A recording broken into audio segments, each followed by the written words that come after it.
Avrundit, ბატონი დავით ზალკალიანი, თქვენ გაქვთ თქვენ ბედნიერი გამოცდილება ამ არხთან და პოლიტიკურ ძალასთან ჭყალებში თანამშრომლობის, ამიტომ გაგებით, ეკიდებით ჩვენს მძიმე შრომას, რომ პეპლების საჭერი ბადით დავდეთ უკვე ყოველ დღე გადის 15 სიუჟეტი ამ არხზე და 15-ვე ტყუილია და უბრალოდ არ იცი რომელი ამხილო, თან ისეთი რამაა, რაც უბრალოდ პირდაპირ ჩანს. თქვენი ამბავი რომ გავიხსენოთ, მე მახსოვს რა ნიაღვარს ღვრიდნენ სიბინძურისას საგარეო საქმეთა სამინისტროზე. როგორ ფეიკებს აკეთებდნენ, როგორ ამბობდნენ, რომ რომელიღაც ქალაქში, მაგალითად ბარიში, დინარის პირას, სადაც დინარი არ არის და ბარიში აჩვენეს მეგობრებო პირდაპირ ტელეფონით გადაღებული სიბნელე, სადაც ისმის ხმები და ვიღაცა უცნაური ტიპები იძახიან, რომ ისინი არიან ბარიში დინარესთან, დინარის პირზე ყრიან, იმიტომ რომ საქართველოს საელჩომ არ მიაქცია ყურადღება და არიან საქართველოს მოქალაქეები და ყველაფერს რომ თავი დავანებოთ, დინარი არ არის იმ ქალაქში.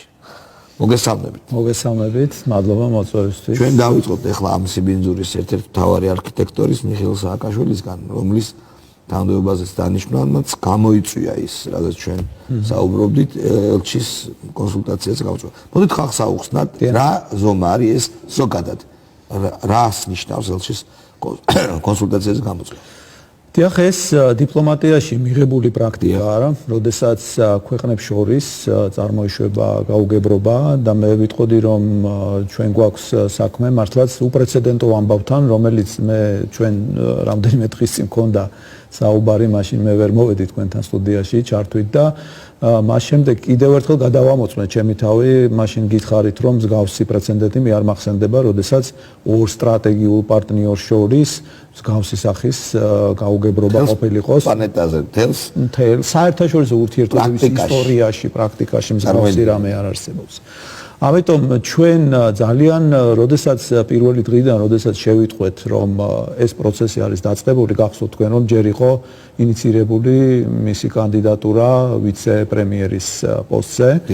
და ეს რა თქმა უნდა ბუნებრივია, როდესაც საქმე გვაქვს სტრატეგიულ პარტნიორთან, სტრატეგიული პარტნიორობა ბევრ რამეს ითვალისწინებს, მათ შორის საერთო პოლიტიკას, საერთო ხედვებს, საერთო ფასეულობებს, ურთიერთგაგებას და მაშინ, როდესაც მიხეილ სააკაშვილი როგორც უკრაინის მოქალაქე ცალკე რომ ავიღოთ და დავივიწყოთ თქვათ ის, რაც მასთან გააკეთა საქართველოში, ეს ცალკე თემაა. მაგრამ ჩვენ ხომ საქმე გვაქვს ადამიანთან, რომელიც არის ქართული სასამართლოს ჯავდებული ადამიანი, რომელზეც არაერთგზის 4 კონკრეტულ საქმეს, რომელიც არის გამოცხადებული საერთაშორისო ძებნაში, რომელზეც უკრაინისთვის არაერთხელ მიგვიმართავს ოფიციალურად ექსტრადიციის პროცესებთან დაკავშირებით. და ასეთ სტრატეგიულმა პარტნიორმა გადაწყვიტა, რომ მას მისცეს ძალიან მნიშვნელოვანი პოზიცია აღმასრულებელი ხელისუფლებაში. ამიტომ ჩვენ რა თქმა უნდა ყველა არსებული დიპლომატიური ფორმატი, არხები ავამოქმედეთ იმისთვის, რომ პირველ რიგში გაგვეგო რასთან მქონდა საქმე, ხო? ვიცე-პრემიერად როცა ნიშნავდნენ. და პასუხი ცოტა ბუნდოვანი იქნებოდა, იმიტომ რომ თვითონაც არ გქონდათ ბოლომდე. ძალიან ბევრი გაურკვევლობა იყო იქ თვითონ ამ პროცესში, მე არ მინდა ახლა ამ დეტალებში შევიდე, მაგრამ მნიშვნელოვანია, რომ ჩვენ ყველა არხი გავააქტიურეთ. მე მხედველობაში მაქვს ოფიციალური, გახსოვთ თქვენ, რომ იყო პარლამენტის თავმჯდომარის წერილი, მისი სატელეფონო ზარი კოლეგასთან, მე მქონდა სატელეფონო ზარი ჩემს უკრაინელ კოლეგასთან, ზუსტად ამ კონკრეტულ თემასთან დაკავშირებით, იყო ჩვეულებრივი პროცედურა, პრაქტიკა, რომელიც დიპლომატიურ ურთიერთობებში არის მიღებული, ელჩის დემარშით მისვლა უკრაინის საგარეო საქმეთა სამინისტროში და უბრალოდ გარკვევა საკითხებში, თუ რასთან გვაქვს საქმე. ამავე დროს კომუნიკაცია პარლამენტარებთან, საქართველოს პრეზიდენტის განცხადება გახსოვთ თქვენ და ბუნებრივია იყო საზოგადოების მხრიდან აღშფოთება და შესაბამისი, ასე ვთქვათ, მიმართვებიც, რომელიც თბილისიდან გაიგზავნა, ხო? და ვერ შედგა ეს. ვერ შედგა და ბუნებრივია ეს იყო კარგი გზავნილი და მინიშნება იმისა, რომ უკრაინაში მმართველ პარტიაში არის მზაობა და საღი აზრი რომ მოусმინოს სტრატეგიულ პარტნიორს და ეს ჩვენ მივიჩნიეთ მართლაც სწორი მიმართულებით გადადგმულ ნაბიჯს. მე ვერ ვიტყოდი რომ მხოლოდ ამის გამო არ აირჩიეს, მაგრამ ალბათ ამბობდნენ რომ ესეც გასათვალისწინებელი ფაქტორი იყო. თუმცა შემდეგ ჩვენ ვნახეთ რომ პროცესები გაგრძელდა უკვე სხვა მიმართულებით და რაღაც ძალიან ბუნდოვან თანამდებობაზე, რომელიც ახლა 2018 წელს იყო, აი ამ არც კი სახელსაც ვერ ვიმახსოვრებ, რა ქვია იმ კომისიას. აღმასკომი რეფორმების რაღაცაც არის. ხო, და ამ კომისიის რაღაც თავმჯდომარედ თუ მდივნად აირჩიეს. ეს კომისია 2018 წლის შემდეგ საერთოდ არ ფუნქციონირებდა. და არც მდივანი ყავდა და არც არანაირი სტრუქტურული ერთეულები, ხო? რაღაცა სპეციალურად არის ახლა თითქოს და შექმნილი რაღაც შეფოციწებული იმისთვის რომ რაღაცა მას მისიას მოთხოვნა იყოს და დაკმაყოფილებული, ხო? ძალიან ვერც კი წარმომიდგენია ხა როგორ უნდა რა ფორმით უნდა, რა სტატუსით უნდა განახორციელოს მას. თუმცა ეს სხვა თემაა. ბუნებრივია, მაგრამ მიუხედავად ამისა, ჩვენ მაინც ჩავთვალეთ, რომ რადგანაც ეს აღმასრულებელი ხელისუფლების რაღაც ელემენტია და შემადგენელი ნაწილი, რომ ეს რეაგირების გარეშე არ უნდა დარჩენილიყო, რადგანაც ჩვენ ვართ სახელმწიფო, ჩვენ რა თქმა უნდა პატივსცემთ საკუთარ ღირებულებებს, პრინციპებს, სასამართლო და ინსტიტუტებს, ხო? სასამართლო განათლებას. როდესაც საუბარი არის იგივე მის ამ პოზიციაზე დანიშნვასთან და დღეს მოვისმინე რაღაცა გაკვირვება ოპონენტების მხრიდან რატო აღშფოთით და უკრაინას ვისაც უნდა იმას დანიშნავს კი რა თქმა უნდა ეს არ არის ვისაც უნდა იმას დანიშნავს შეუძლია დანიშნოს უკრაინის მოქალაქე მაგრამ არა ისეთი ვინც არის ჯავრდებული ან ხო ან თავად უკრაინის კანონმდებლობა მე არ ვიცი ბევრჯერ დავსვი რიტორიკული კითხვა უკრაინის კანონმდებლობაში თუ არის თუ ითვალისწინებს მსჯავრდებულის ან ნასამართლები ადამიანის თანამდებობაზე დანიშნას, ხო? ამიტომ ეს არის მთავარი და მთავარი ის ფაქტორი, რაც იწვევს ჩვენს ასეთ რეაგირებას. ამიტომ ჩვენ მივიღეთ ეს გადაწყვეტილება იმისთვის, რომ ვაფასებთ ძალიან მნიშვნელოვანია ჩვენთვის სტრატეგიული პარტნიორობა უკრაინასთან. ძალიან მარტო ორმხრივი ურთიერთობა ხომ არ არის. ბევრი საერთო მიმართულებით გვაქვს ჩვენ ერთობლივი საქმიანობა, იგივე აღმოსავლეთ პარტნიორობა, იგივე სუამის ფარგლებში, ნატო, ევროკავშირი, ოკუპაცია, ხო, იგივე მსგავსი პრობლემები გვაქვს, ყირიმის ანექსია და ჩვენ ერთმანეთს მხარს უჭერთ ყველა საერთაშორისო ფორმატში და სტრატეგიული მოწინააღმდეგეები გვაქვს. რა თქმა უნდა, ამიტომ ბევრი რამის გათვალისწინება გვიწევს ჩვენ, რომ ეს არ დავაზიანოთ და სწორედ აქედან გამომდინარე ჩვენ ჩავთვალეთ, რომ აუცილებელია ელჩი გამოვიწვიოთ, თუმცა ეს არ ნიშნავს დიპლომატიური ურთიერთობის უკრაინის პრეზიდენტთან კონსულტაციაზე ელს არ გაიწვევენ აქედან, თუმცა რატო უნდა გაიწვიონ, მე არ ვიცი ახლა უკრაინის საბაბები, ხო, ჩვენ ყველანაირად შევეცადეთ, რომ ეს სტრატეგიული პარტნიორობა არ დაზიანდეს. თუ სააკაშვილი განაგრძობს საქართველოს პოლიტიკაში უხეშ ჩარევას, თუ ნახავთ, რომ ის კვლავ მართავს არაფორმალურად პოლიტიკურ პარტიას, რომელიც დესტრუქციაზეა მიმართული. თუ ნახავთ, რომ ის საჯაროდ მიმართავს თავის მომხრეებს აქ და გეგმავს რევოლუციას, ან გეგმავს რაღაც მკვეთრ თუ არა მკვეთრ პოლიტიკურ ნაბიჯებს, ეს დამატებითი პრობლემა ხომ არის? რა თქმა უნდა. როდესაც სხვა ქვეყნის აღმასრულებელი ხელისუფლების წარმომადგენელი, სხვა ქვეყნის მოქალაქე ესე ერევა პოლიტიკაში, ეს ხო ეგ საერთოდ ტრულ ქვეყნებს შორისაც არ ხდება მე მგონი. ბუნებრივია ეს კიდევ უფრო ართულებს სიტუაციას. ტრულ ქვეყნებშიც არ ხდება ეს. რა თქმა უნდა არ ხდება, რა თქმა უნდა და ეს კატეგორიულად მიუღებელი იქნება თუ ამ მიმართულებით წავა პროცესი და ჩვენ რა თქმა უნდა ყველა არსებული დიპლომატიური არხებით გვექნება ამაზე რეაგირება, იმიტომ რომ ეს დამატებითი პრობლემა იქნება მე მგონი. იქნება დამატებითი. უყურეთ როგორ არის ერთია დანიშნეს და ჩვენ რა თქმა უნდა გქონდა ეს რეაგირება, თუმცა ძალიან მკვეთრ ნაბიჯებზე არ წავედით და მართალიც არის, მაგრამ თუ იმ კაცმა იქ სააკაშვილმა გააგრძელა მოუმატა იგივე დატოვა ჩვენს შინაურ საქმეებში ჩარევის სიმძაფრე, ეს საერთოდ სხვა პრობლემა არის უკვე. ეს პრობლემა იქნება და ბუნებრივია ჩვენ ამაზე გვექნება შესაბამისი რეაგირება.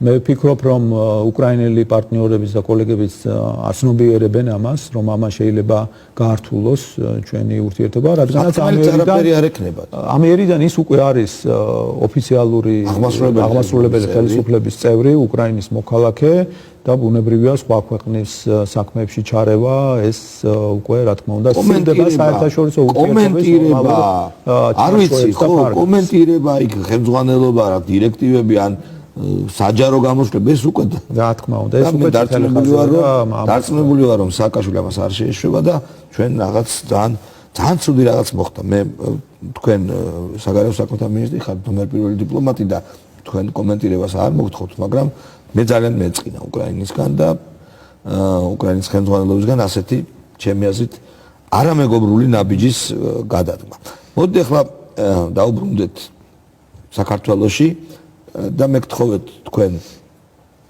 როცა Skype-ით ვერთვებოდით რომ თქვენ დაწყვეტით მოგეყოლათ იმის თაობაზე თუ რა გააკეთა ამ ეტაპზე ჩვენ ყოველთვის ძალიან კარგი რესპონდენტი ხართ და თქვენი სამინისტროს წარმომადგენლები ელჩები ხშირად ერთვება ჩვენს ეთერში მაგრამ ეხლა უკვე რაღაცა ნახან ვირუსი ცოტა შემცირდა რახან ისეთი დაძაბული ბრძოლა აღარ გვიწევს თუმცა ბრძოლა არ დამთავრებულა შეგვიძლია რაღაც შედეგები შეჯამება ძალიან დიახ დღეს მე საზოგადოებას წარუდგინე ერთგვარი შუალედური ანგარიში ბოლო 3 თვის განმავლობაში საგარეო საქმეთა სამინისტროს ჩართულობის და იმ მართლაც ძალიან დიდი მოცულობის სამუშაოს შესახებ ვისაუბრე რომელიც ჩვენ გავწიეთ ბოლო 3 თვის განმავლობაში მინდა ვთქვა რომ პირველი დღიდანვე როგორც კი ეს პროცესები დაიწყო მაშინ როდესაც სოფლიო არც თუ ისე დიდი სერიოზულობით ეკიდებოდა ამ პროცესებს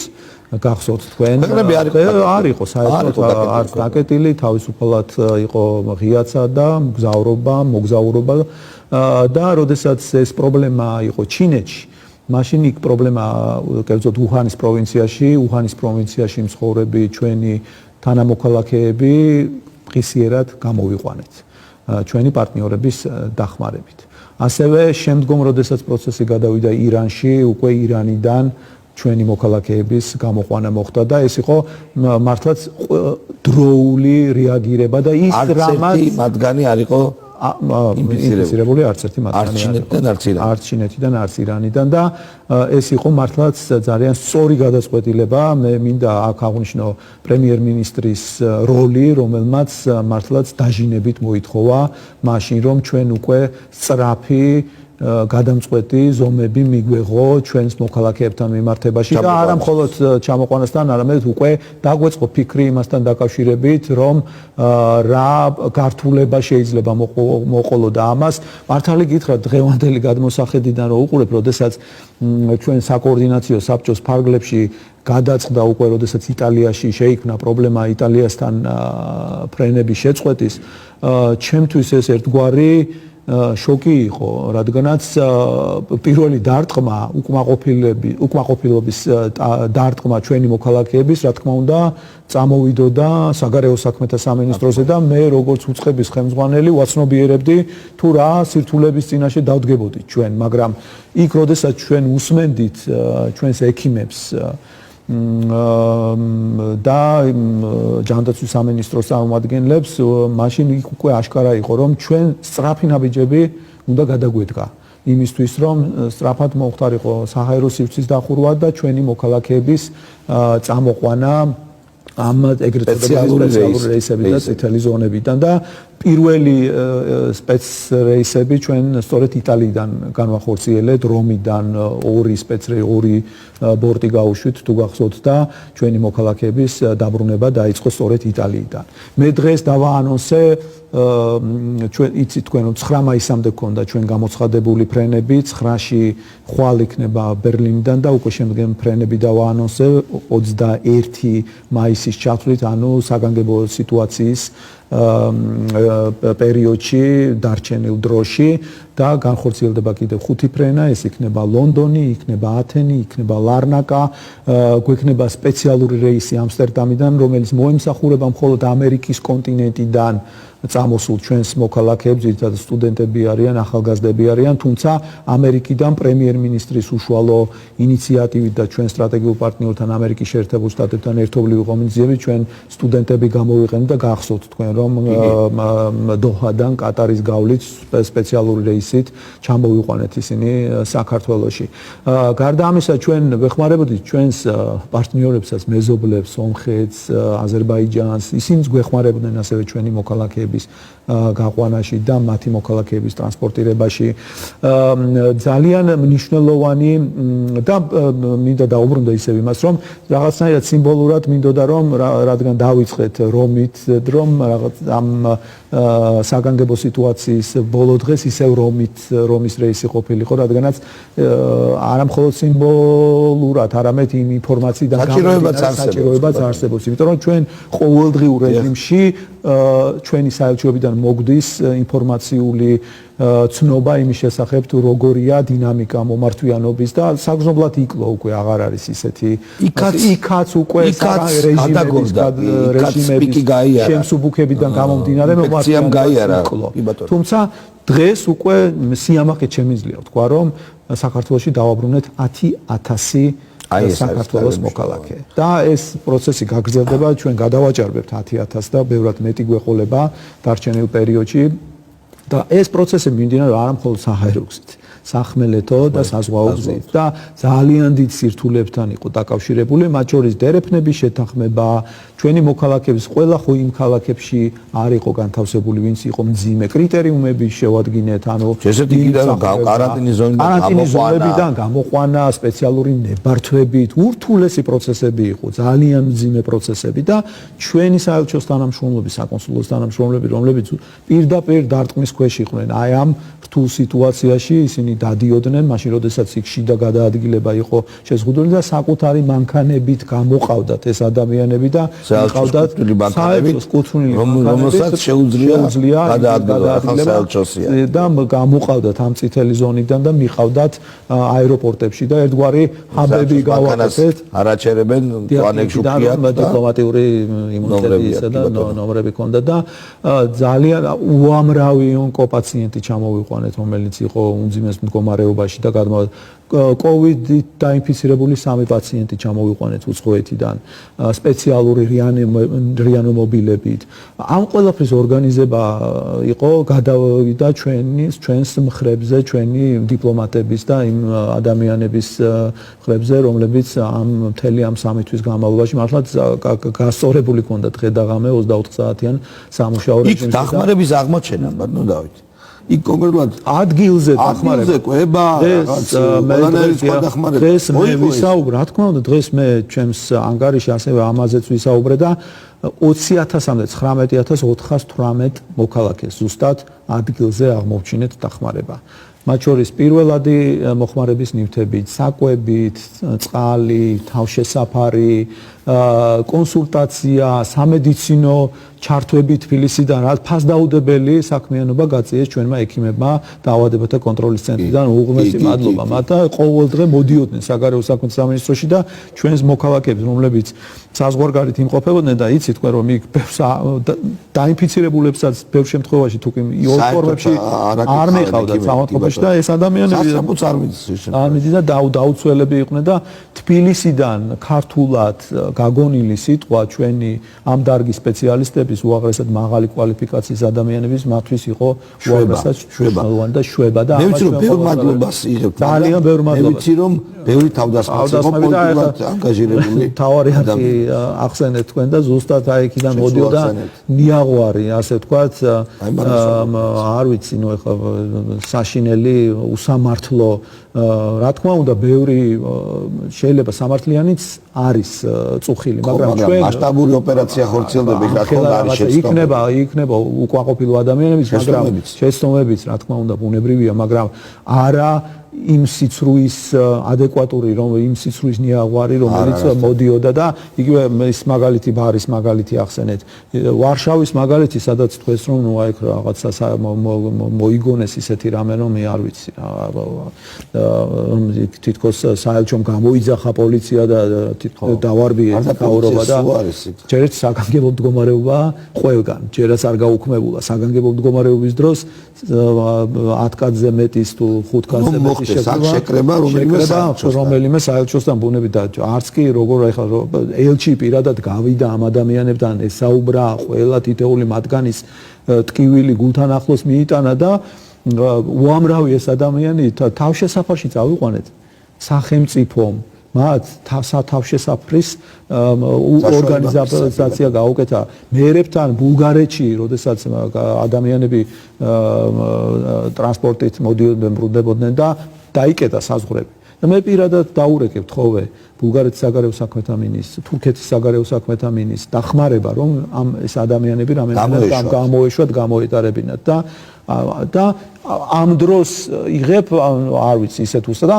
იგივე სააკაშვილის გახსოვთ როგორი კამპანია წამოიწყეს რომ აი ეს განსაკუთრებით საკენრო კამპანია რომ მე მგონი იყო არ ვიცი ეს იყო მიზანმიმართული ხელის შეშლა ჩვენთვის რომ ჩვენ აქ მძიმე მდგომარეობაში აღმოჩენილ რატომ აღმოჩნდებოდით სიტყვაზე ამას არავინ დაყვებოდა ეს ურთულესი პროცესია რომ ეგ შეთანხმებული თანმიმდევრული კოორდინირებული საქმიანობის შედეგია სხვა სამსახურებთან იმიტომ რომ ეს ადამიანები რო ჩამოდიან ჩვენ კარანტინში თუ კი შენ სივრცე ინფრასტრუქტურა არ გაქვს მოწყობილი ამ ადამიანს ხო არ გამოუშვებ ქუჩაში რომ შესაძლოა მათ შორის იყვნენ ინფიცირებული და ეს სწრაფი გავრცელების თემა არის და ჩვენ შეგვიძლია ის პროცესები რომელსაც ჩვენ აი კბილებით რომ იტყვიან ვიჭერდით რომ პროცესი სწრაფად არ განვითარებულიყო და ეს იყო ერთ-ერთი წარმატების ჩვენი ასე ვთქვათ შედეგი რომ გავრცელების პროცესი გვეკონტროლებინა სწორედ აქ უნდათ ხელის შეშლა. იყო ეგ. ამაშია საქმე და არა იმაში რომ მას კეთილი სურვილები ამოძრავებდა. ხო? იგივე თქვა მე მახსოვს მაშინ უკრაინის ტელევიზიაში გამოვიდა და უკრაინელებს ეუბნებოდა რომ არ უნდა დავაბრუნოთო თქვა მილიონი უკრაინელობით დამშეული მილიონობით ხო დამშეული გამწარებული უკრაინი გვინდაო ესო ჩვენო და ჩვენთან აქ მოყავდა აბსოლუტურად არაორგანიზებულად. მე ხო იყო წინადადება ხო? უთხარით მაშინ რომ ფული ჩარიცხე და აგერ არის ფონდში ჩარიცხე, მაგრამ ნუ რა ჩარიცხვა კაცო, გასაგებია. ბატონო დავით. ხო მე კიდევ იგივე ამ ჩვენ არ მინდა რომ დამავიწყდეს. ერთ-ერთი ყველაზე მნიშვნელოვანი მიმართულება იყო ასევე ჩვენი ქვეყნის უზრუნველყოფა იმ მედიკამენტების ტესტებით ელჩი რომელსაც მოყვა ოპერაცია მარლაზე. მარლაზე ოპერაცია. ესა ხო ძალიან სერიოზული ოპერაცია ყოფილა. უზბეკეთიდან. უზბეკეთში ბატონო და იგივე როგორ გადმოიტანეს ეს და როგორ მოიპოვეს ეს. და ჩართული სამი საელჩო იყო ჩართული. თურქმენეთში ჩვენი საელჩო, ყაზახეთში ჩვენი საელჩო, აზერბაიჯანში და აზერბაიჯანში ჩვენი საელჩო კიდე დამოუკიდებლად თავისი რესურსით მუშაობდა რომ აზერბაიჯანიდან და როგორ მოიწია ხა და ეს რესურსი ძალიან რთულად სამოსაღები იყო. ყველა ქვეყანა უფრთხილდება და ემბარგო სტრატეგიული ოქროს ფასი დაედო ყველაფერს და როდესაც შენ ეუბნები რომ ამდენი და ამდენი მაღლა მჭირდება ბუნებრივია არ არის. ეს არის პირადი კავშირების და კარგი მუშაობის შედეგი, კონტაქტების შედეგი და იმ მართლაც უბრალოდ მადლობა ბატონო დავით. შედეგი რომელიც გაწიეს ჩვენმა საელჩოებმა. მე ზოგადად სახელმწიფომ და ექიმებმა და ხალხმაც კარგად იმუშავა და მინდა მოგილოცოთ რა რომ გამოვცადეთ სისტემა თქვენი მათ შორის უბედურების დროს მუშაობაზე. მე თქვა მეტი უბედურება არ დაგვაჭიროს, მაგრამ კრიზისი, აი რაღაცნაირად გაძლო სისტემამ და ამუშავდით და ეს ძალიან მნიშვნელოვანია. უბრალოდ მადლობა. მაგ დავამატებ, რომ აი სწორედ ძალიან კარგი რამ ბრძანებთ, რომ სისტემა გამოვცადეთ როგორ მუშაობს სისტემა, მე ჩემს სისტემაზე დიპლომატი თუნდაც ჩემს სისტემაზე, იმიტომ რომ მსგავსი გამოწვევა საგარეო საქმეთა სამინისტროს არ ქონია. ხომ და ამიტომ ჩვენ ამჟამად ვსწავლობთ, ვატარებთ კვლევას, ანუ რა მოწყვლადი მიმართულებები ქონდა, სად იმუშავა სახელმწიფომ ჩვენს იმ უფლება მოვალეობებზე უფრო მეტი გავაკეთეთ, რაც გვევალებოდა. ამიტომ ამის ძალიან ბევრი მოუწყება მე ეს და ამის კვლევას ვახორციელებთ, შესწავლას, ანალიზს, გამოცდილების იმისთვის, რომ მე ამის განზოგადოება მოხდეს, როგორც წარმატებული მოდელის ქვეყნის ბევრი საერთაშორისო ორგანიზაცია სწავლობს ამას და გვინდა რომ ამით შევიჯეთ ჩვენ და ესეც იქნება. მე მინდა გავაკეთებთ კიდევ ერთი ჩვენ მიუხედავად იმისა რომ პანდემია იყო და მთელი მსოფლიო ამ პროცესებში ერთი წუთით არ შეგვიწყვეტია ზრუნვა ჩვენს მთავარ საგარეო პოლიტიკურ პრიორიტეტებზე და იცით თქვენ რომ ამ პანდემიის დროს იყო ბორდერიზაციის პროცესი დაიწყო, ჩვენ მოვახდინეთ მაქსიმალური კონსოლიდაცია საერთაშორისო დამგმობი განცხადებები ევროკავშირის, ამერიკის შეერთებული, ნატოს გენერალურ მდივანთან პირდაპირ სატელეფონო კომუნიკაციის შედეგად და ნატოს მინისტერიაში მონაწილეობა დისტანციურად და ჩვენთვის მნიშვნელოვანი გადაწყვეტილების მიღება, პრემიერ-მინისტრის სატელეფონო ზარები ევროკავშირის ახალ ხელმძღვანელობასთან, პრეზიდენტი რომელიც ყოველდღიურად ესაუბრება თავის კოლეგებს, ჩემი სატელეფონო ზარები კოლეგებთან, ასევე მე დღეს მოვდივარ ძალიან მნიშვნელოვანი ღონისძიებაში მივიღე მონაწილეობა უშიშროების საბჭოს ფორმატში გამოვედი და ვიყავი დაპატიჟებული უშიშროების საბჭოს არაწევრი ქვეყნების მინისტრებს შორის და მქონდა გამოსვლა ოკუპირებულ ტერიტორიებზე გაეროს უშიშროების საბჭოს ფორმატში. ეს ძალიან მნიშვნელოვანია და ამ ფორმატს ჩვენ ძალიან და როდესაც ჩვენი ოპონენტები გვეუბნებიან რომ აი რა საქართველოს რა თქმა უნდა საქართველოს აქტუალიზაციის და ფორმატების გამოყენების 2008-დან 12-მდე არც ერთხელ არ გამოუყენებიათ უშიშროების საბჭოს ფორმატი. არც ერთხელ. მე მგონი 2008-ში არ გამოიყენეს. 2008-ში ის როცა რუსეთმა მეღრე მახსოვს. რუსეთმა მოიწვია სნომა და არა საქართველოს. კი, ეს იყო. კი, აი ეს 2012 ბოლო წლებში რამდენჯერმე ბოლო 2 წლის განმავლობაში 4-ჯერ თუ 5-ჯერ მივიღეთ მონაწილეობა ჩვენი მეგობრების აქტიური მხარდაჭერით და ეს პროცესი გაგრძელდება იგივე ფინანსური რესურსის მოძიების კუთხით, ხო? 3.5 მილიარდი და დიდი იყო თქვენი სამინისტროს როლი. და ჩართული ფინანსთა სამინისტრო და ყველა სტრუქტურა და მე ვიტყოდი რომ ჩვენ ძალიან ღირსეულად გამოჩდით იგივე საერთაშორისო გამოხმაურებები მედიაში რომელიც ყოველდღიურად მოდის და მე ძალიან მახარებს რომ საქართველოს არის წარმოჩენილი როგორც ლიდერი და საუკეთესო მაგალითი რა ჩვენ ასევე დაგვეხმარება უახლოეს პერიოდში იგივე ტურიზმის კუთხით ქვეყნის გახსნის პროცესში რადგანაც ჩვენ უნდა წარმოვაჩინოთ ქვეყანა როგორც ერთ-ერთი ყველაზე წარმატებული მოდელი COVID-19-თან ბრძოლაში საქართველოს ბევრი მიმზიდველი ნიშანი ქონდა ტურისტების მოზიდვის კუთხით, მაგრამ ეს ფაქტორიც იქნება. ურმეს მადლობა ბატონო დავით, ჩვენი გაცემის სტუმარი გახდათ ბატონი დავით ზალკალიანი, თქვენს თავსაც ულოცავ. ჯერ ბოლომდე არ ულოცავ, მაგრამ მაინც კიდე ყველაფერი. კარგი სტაფი გქონთ, როგორც ჩანს და როგორც მადლობა ყველას.